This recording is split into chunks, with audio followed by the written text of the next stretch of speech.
नमस्कार बंधुगण, आज मैं एक एमिति कहानी शुणाइबाकू चाहे जहाँ आमको शिखाए कि अहंकार केबे कहारी भल करे नहीं।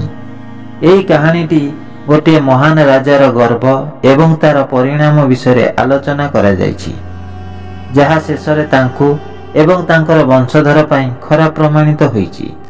से हेउछन्ति राजा प्रताप, जे निजर शक्ति एवं ऐश्वर्य उपरे बहुत अहंकार करुथिले।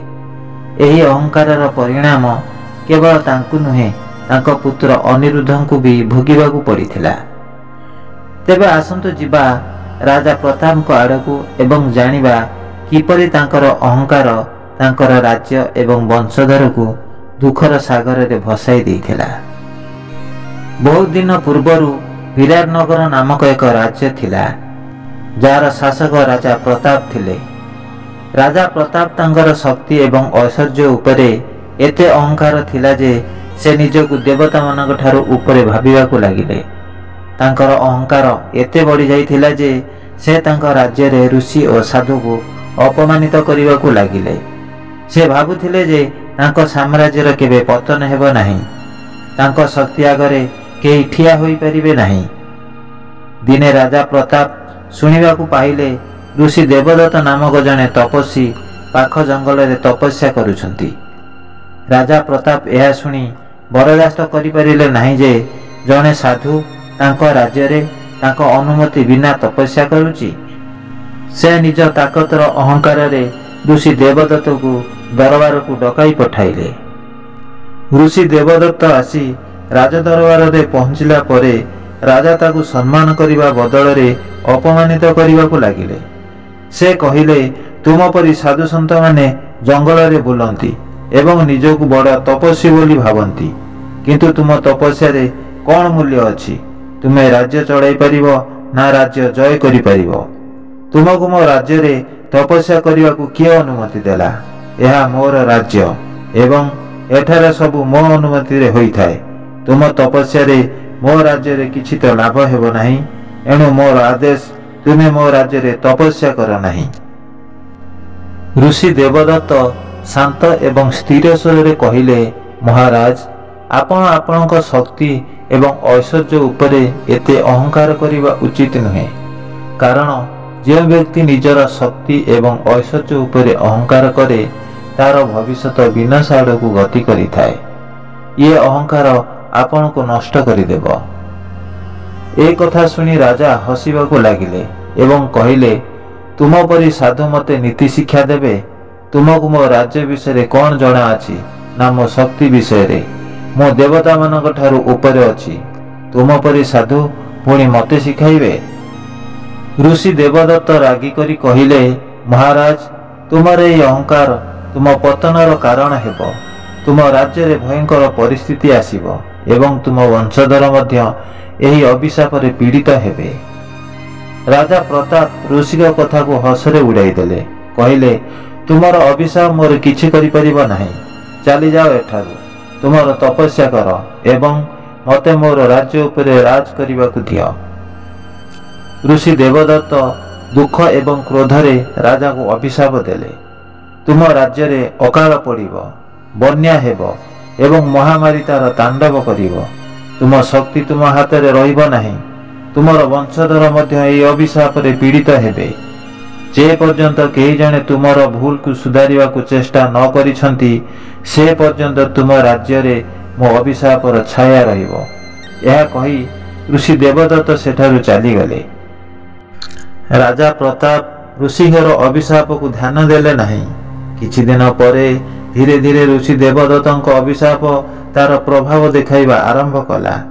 राजा प्रतापଙ୍କର राज्य धीरे धीरे ध्वंस आड़कू गति कला।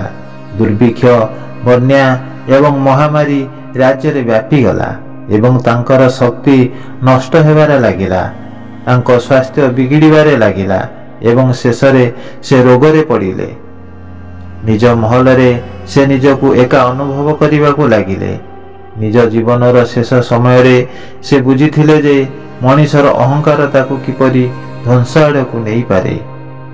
राजा प्रताप को मृत्यु परे तांकर उत्तराधिकारी तांको राज्य संभाळिले, किंतु सेमाने मध्य ସେହି ଅଭିଶାପରେ ପୀଡ଼ିତ ହେବାକୁ ଲାଗିଲେ। ଏଥର ତାଙ୍କ ପୁତ୍ର ରାଜା ଅନିରୁଦ୍ଧଙ୍କ ସମୟ ଆସିଲା। ନିଜ ପିତାଙ୍କ ଦ୍ୱାରା କରାଯାଇଥିବା କର୍ମର ବୋଝ ତାଙ୍କ କାନ୍ଧକୁ ଗଲା। ରାଜା ଅନିରୁଦ୍ଧ ନିଜ ପିତାଙ୍କ ମୃତ୍ୟୁ ପରେ ରାଜ୍ୟର ଶାସକ ହେଲେ। ସେ ଜଣେ ନ୍ୟାୟବାନ ଏବଂ ଧାର୍ମିକ ଶାସକ ଥିଲେ।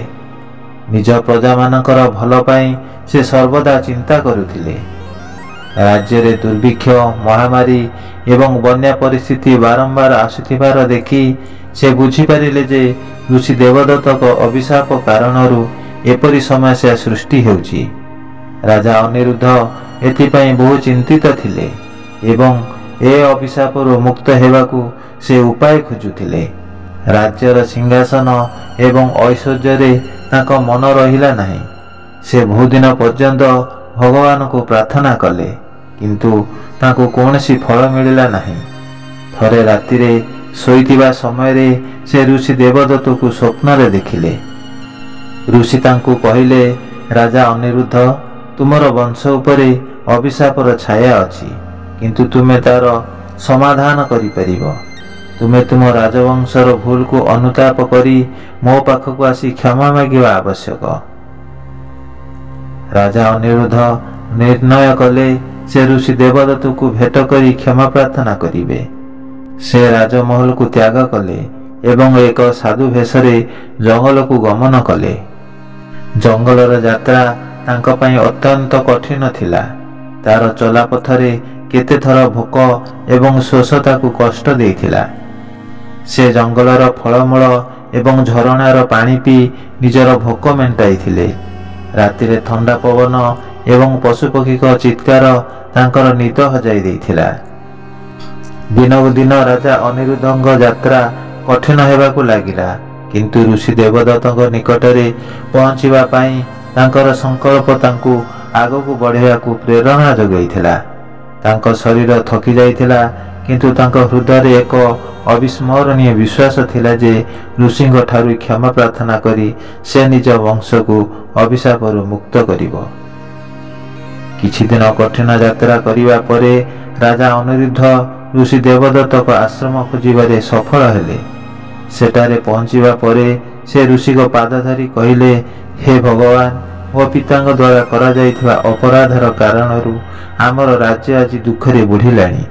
ଦୟାକରି ଆମକୁ କ୍ଷମା କରନ୍ତୁ ଏବଂ ଆମର ରାଜବଂଶକୁ ଏ ଅଭିଶାପରୁ ମୁକ୍ତ କରନ୍ତୁ।